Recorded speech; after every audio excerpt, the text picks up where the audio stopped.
Olá, meus irmãos, que a paz do Senhor Jesus seja sobre a vida de cada um de vocês. Estamos aqui para o dia 96 do Plaboc, o plano de leitura anual da Bíblia em ordem cronológica, e nós vamos agora dar início à leitura dos trechos de 2 Samuel 17, depois vamos para o Salmo 3 e depois saltaremos para o Salmo de número 63.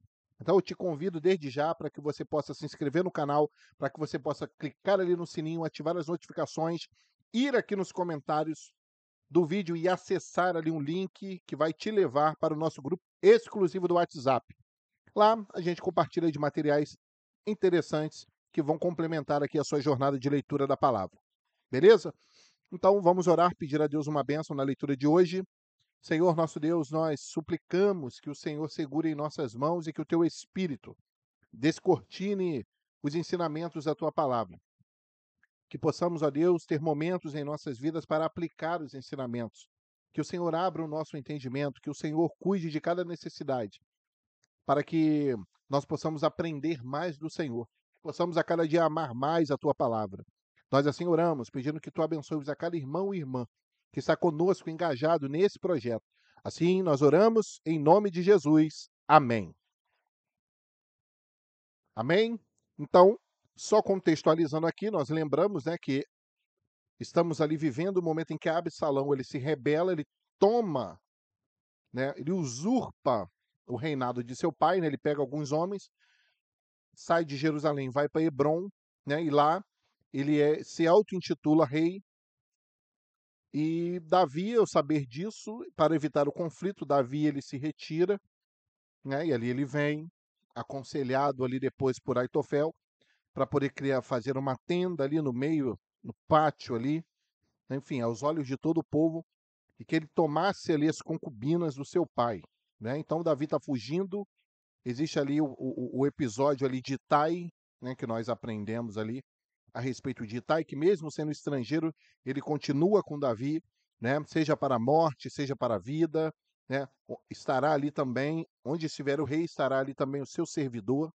Nós lembramos também daquilo que é a vingança ali que Davi ele coloca na mão de Deus, né, sobre a vida de Simei, que Simei está ali amaldiçoando Davi.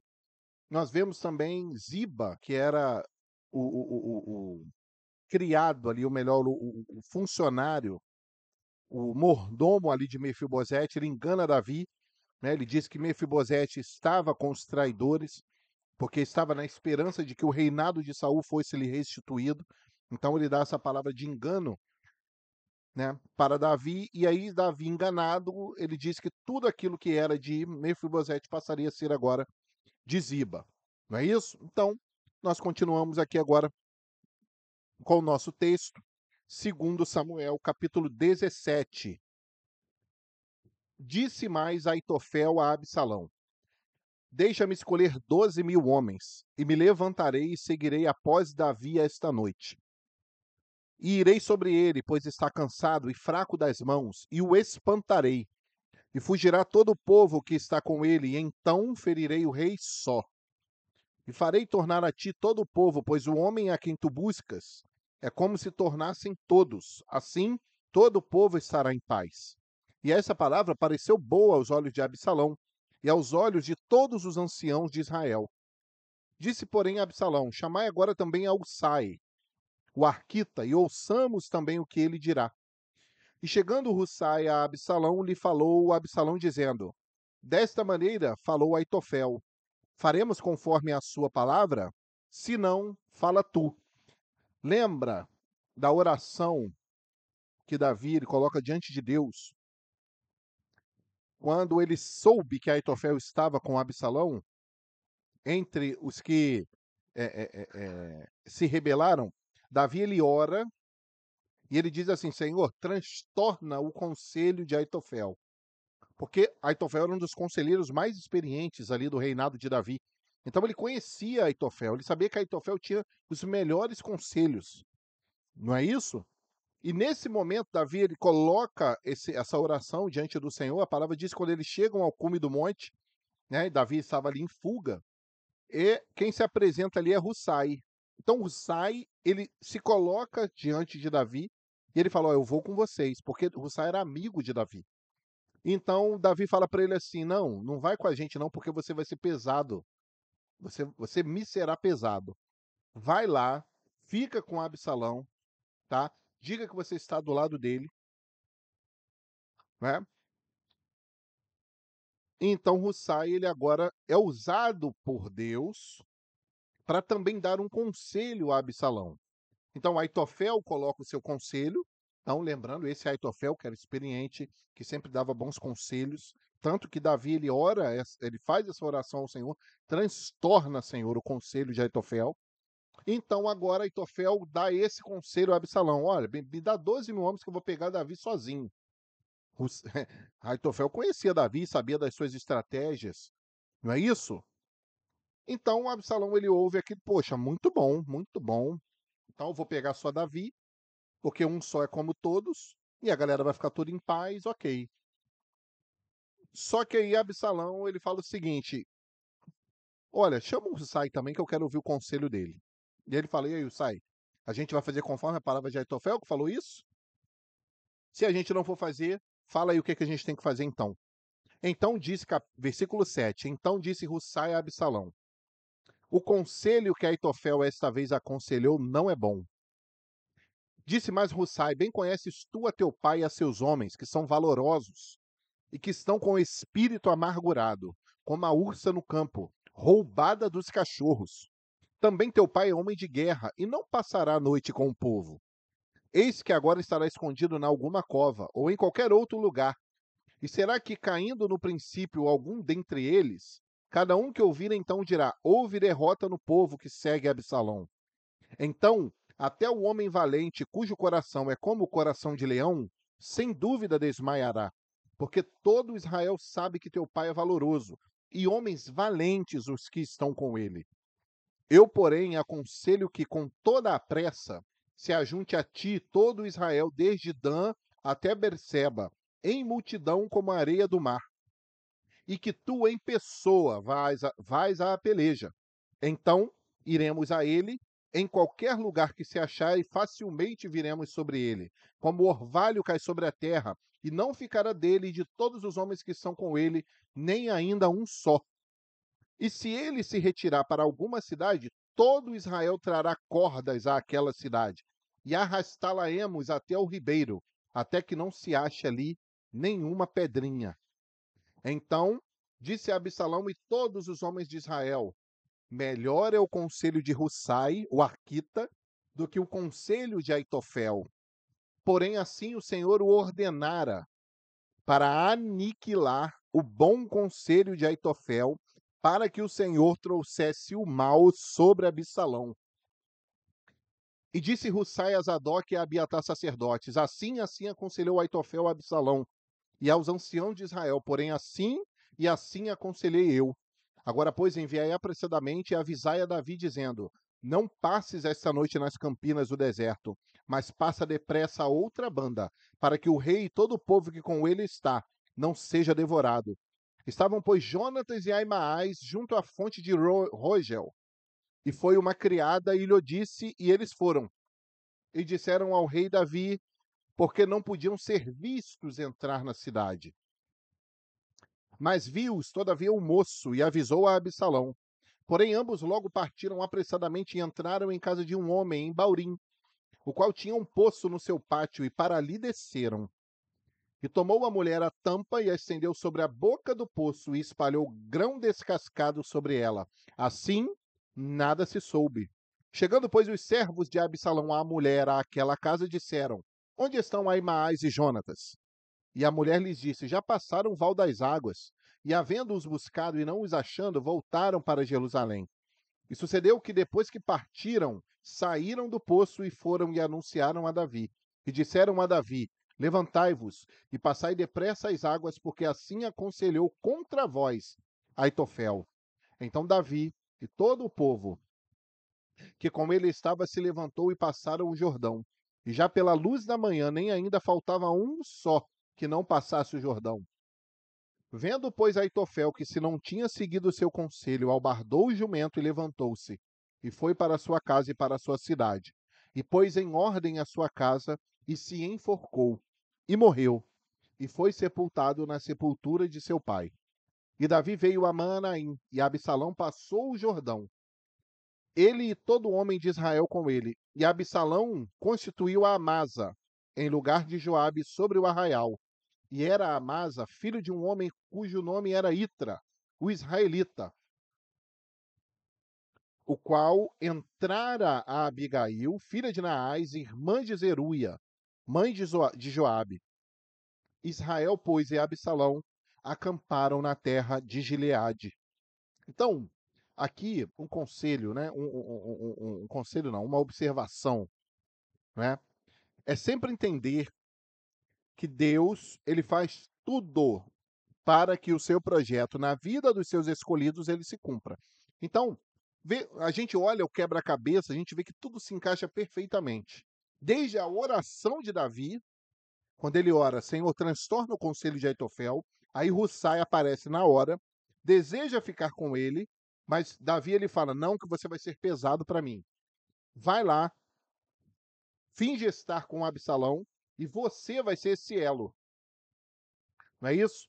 Porque Deus ele vai te usar para que o conselho de Aitofel, que certamente vai ser contra mim, ele seja transtornado. E é exatamente isso que acontece. Exatamente isso que acontece. Né? Então, Hussai também conhecia Davi, conhecia Absalão, sabia que a galera estava com sede de vingança, estava doido para uma batalha, doido para ganhar uma guerra, se acharam, olha, nós estamos em maior número, então nós vamos ser vitoriosos. Então Hussai ele vai mexendo com o ego, né, daqueles soldados, o ego daqueles anciãos ali que estavam numa tramóia, que queriam tomar o poder. Então, nada melhor do que falar de volume. Não, vamos todo mundo, vamos acabar, vamos lá para a gente ganhar, para a gente fazer parte. Então, o Hussai tá ali, ó, mexendo com o ego da galera. Só dando corda para a galera, dando corda, dando corda.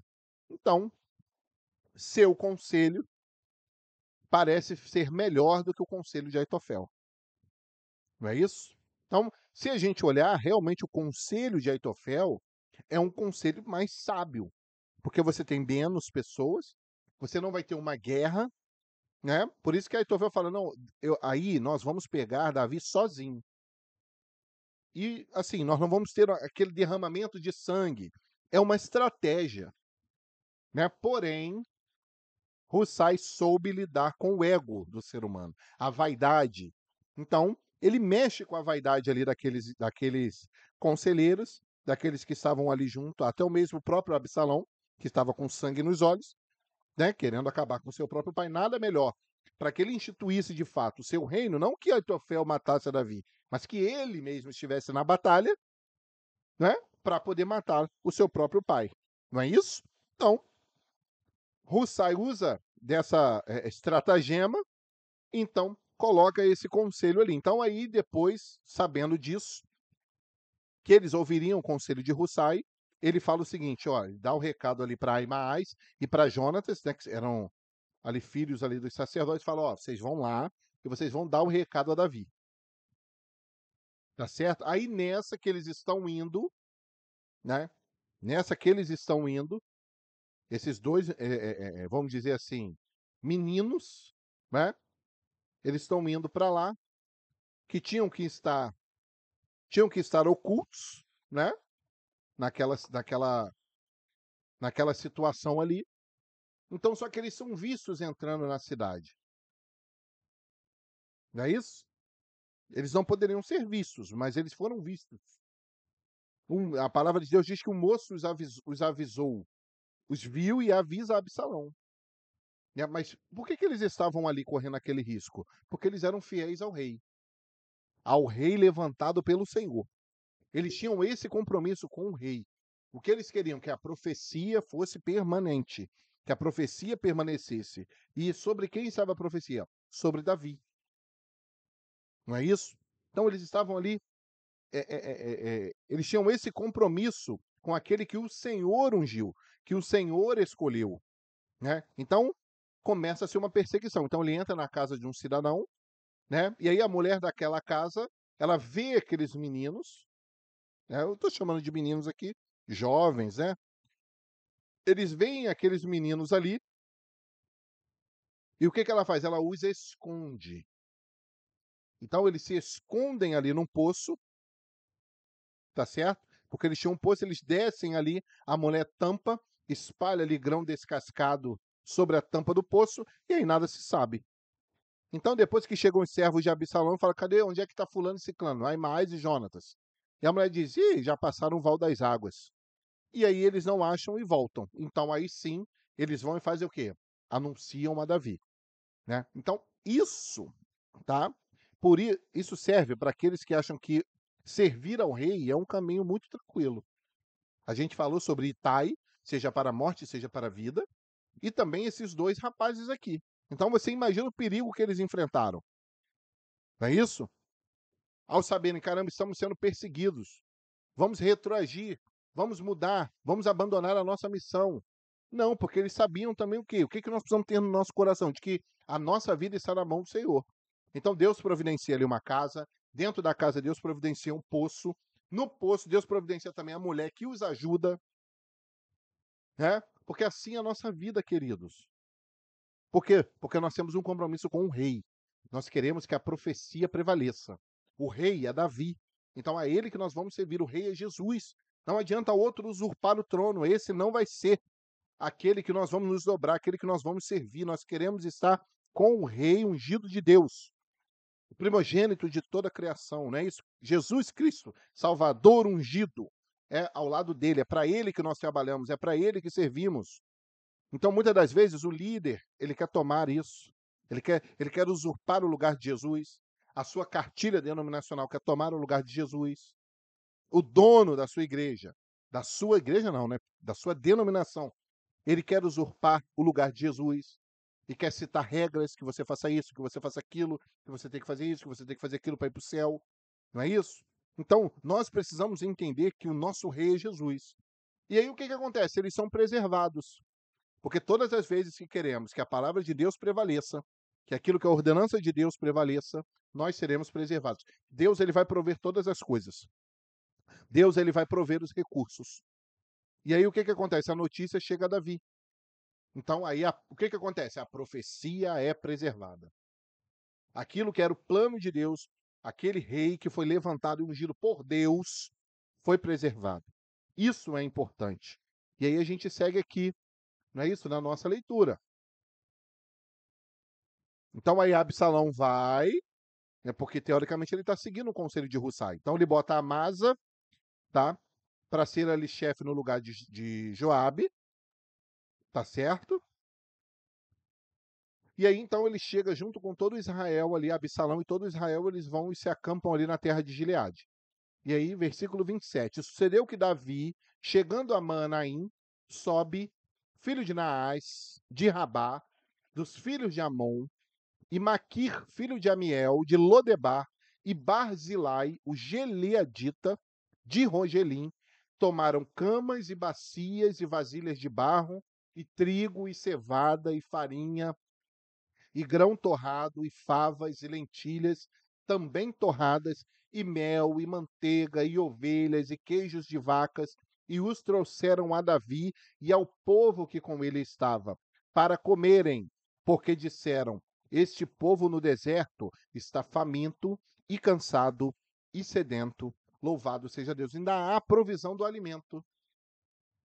Ainda há a provisão do alimento. Olha de onde? Do filho dos amonitas. Lembra quando Joabe ele vence aqui ali a cidade de Rabá, né? Que ele fala assim: ó Davi, pega o povo e cerca a cidade para que o nome a ser exaltado não seja o meu, mas seja o do rei. Então esse cara, o cara, quer dizer, esse cara dessa cidade, né? No caso ali, sobe. Maquir, que é lá de Lodebar, de onde, lembra de onde foi achado Mefibosete, e Barzilai, de Gileade. Então, desses lugares vem o que? O recurso, o alimento não só para Davi, mas para todos que estavam com eles. Isso é o quê, irmãos? Isso é milagre. É milagre do Senhor. Então, Deus ele vai prover. Falta, muitas das vezes, em nós a confiança, a fé necessária para crer nisso, né? Para crer nisso. Salmo de número 3. Então, esse salmo provavelmente escrito quando Davi estava fugindo de Absalão, né? Então, Senhor, como se tem multiplicado os meus adversários. São muitos os que se levantam contra mim. Muitos dizem da minha alma, não há salvação para ele em Deus. Mas tu, Senhor, és um escudo para mim, a minha glória e o que exalta a minha cabeça. Com a minha voz clamei ao Senhor e ele ouviu-me desde o seu santo monte. Eu me deitei e dormi. Acordei, porque o Senhor me sustentou. Não terei medo de 10 milhares de pessoas que se puserem contra mim ao meu redor. Levanta-te, Senhor. Salva-me, Deus meu, pois feriste a todos os meus inimigos nos queixos. Quebraste os dentes aos ímpios. A salvação vem do Senhor. Sobre o teu povo seja a tua bênção. Louvado seja Deus. Que salmo lindo, né?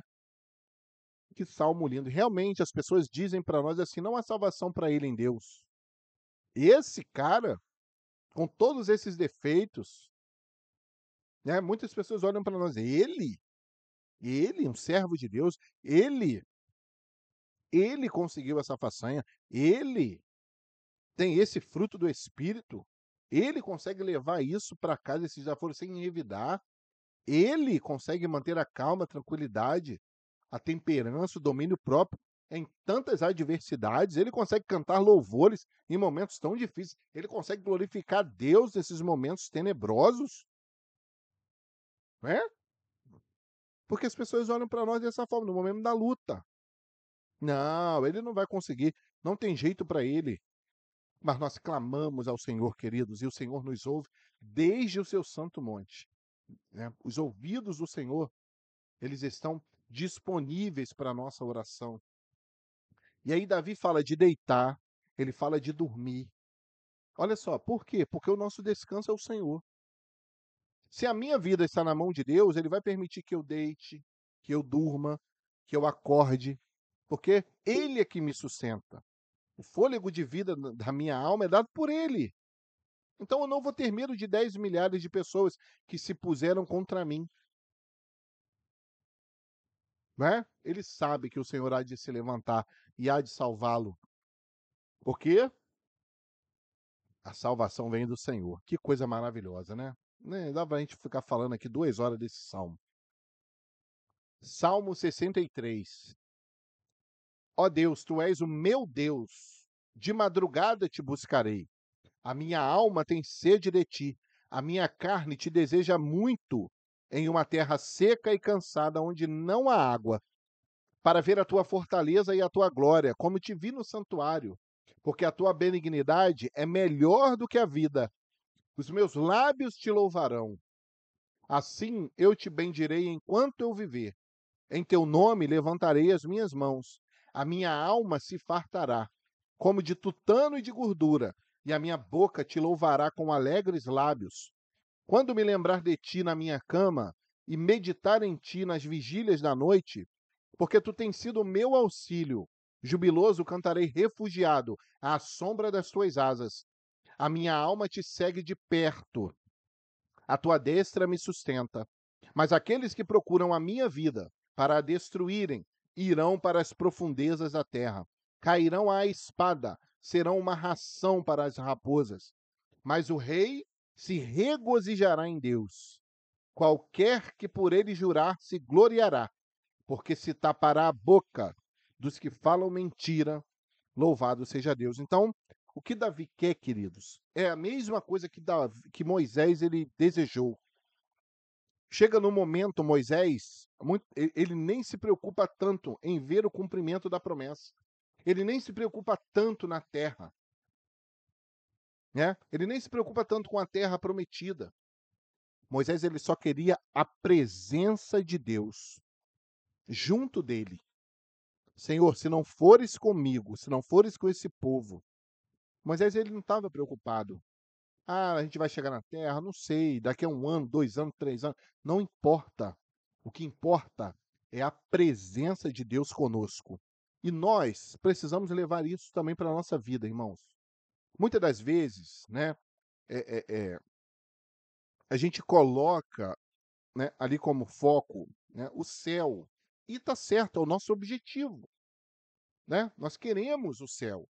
Nós queremos que Jesus venha nos buscar. Só que muitas das vezes a gente coloca isso tão em primeiro lugar que a gente esquece da própria presença de Deus. A prioridade é Deus estar conosco agora. O que você está fazendo para que Deus esteja com você agora? A sua vida está um campo fértil. Tem lugar nesse momento para que o Espírito Santo seja sobre você, para que o seu coração seja cheio da presença de Deus agora. Porque talvez, querido, você e eu não vivamos o arrebatamento. Talvez o Senhor nos busque antes. Talvez ele te colha. Talvez ele me colha do seu jardim. Nós não sabemos o que vai acontecer daqui a 5 minutos. Então, como está a sua vida e a presença de Deus na sua vida agora? Porque a vida é agora, irmãos. Né? Nós precisamos viver a vida. Então, nós precisamos cuidar dos nossos familiares. Nós precisamos cuidar dos nossos filhos. Precisamos trabalhar.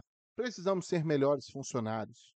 Né? Precisamos dar exemplo para os nossos vizinhos, por onde quer que estivermos. A nossa vida precisa ser um exemplo, assim como a vida de Jesus foi. Né? E muitas das vezes a gente fica bitolado e esquece da realidade. Repito, eu não estou dizendo que a gente não tenha que pensar no céu, que a gente não tenha que pensar na eternidade. Né? Esse é o nosso anseio. Nós queremos estar lá.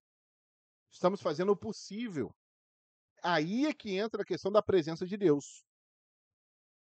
Porque, meu irmão, minha irmã, se você está com Deus na sua vida, tá certo? Se você está com Jesus na sua vida, se a sua vida reflete o caráter de Cristo, não importa se Jesus volta hoje, se ele volta amanhã, se ele vem antes de tribulação, se ele vem depois de tribulação, se ele vem no meio de tribulação, se ele vem de manhã, se ele vem de tarde, se ele vem de noite, se ele vem na neve, se ele vem no calor, se ele vem no que for, se ele vem na chuva, se ele vem no sol, não importa.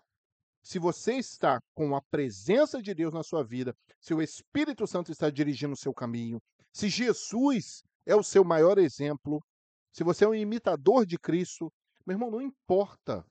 Não importa, não que ela seja desmerecida, mas não importa a terra, quando você vai herdar a terra, quando você vai entrar na terra. Se a presença de Deus está contigo, pode ser hoje, pode ser amanhã, pode ser depois, está tudo certo. Então, às vezes, a gente fica o tempo todo, porque isso, porque o céu, porque o céu, porque o céu, porque o céu, porque o céu, que Jesus, a volta de Jesus, Jesus vai voltar, e tá tudo certo, a gente tem que proclamar isso sim. Mas nós precisamos focar também na presença de Deus na sua vida hoje. Como está a sua vida com Deus hoje? Como está a presença de Deus na sua vida hoje?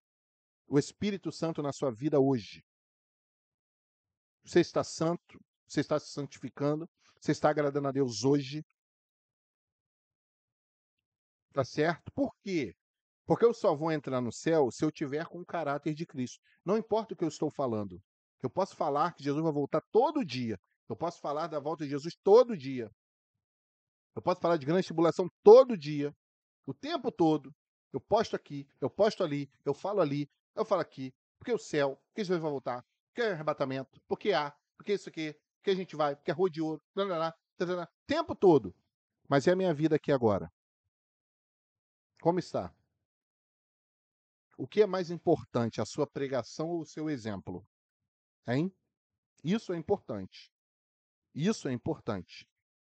Porque tem muita gente pregando a volta de Jesus, mas não está em santificação. Tem muita gente pregando a volta de Jesus e está em mentira. Tem muita gente pregando a volta de Jesus, mas não olha para o irmão que está do lado, não olha para o seu próximo, não olha para o seu vizinho, vira a cara quando passa uma pessoa com necessidade. Não toma as dores do seu próximo, aqueles que estão com fome, aqueles que estão desempregados, aqueles cujos filhos estão doentes, aqueles que estão nos hospitais. Então é muito fácil, né? Você dizer, porque a volta de Jesus, porque o céu, porque repito, é isso mesmo. Essa é a nossa esperança. Mas ainda tem coisa a fazer antes, irmãos. Tá certo? Ainda tem coisas a se fazer antes. Tá bom? Lembra de Mateus 25. Né?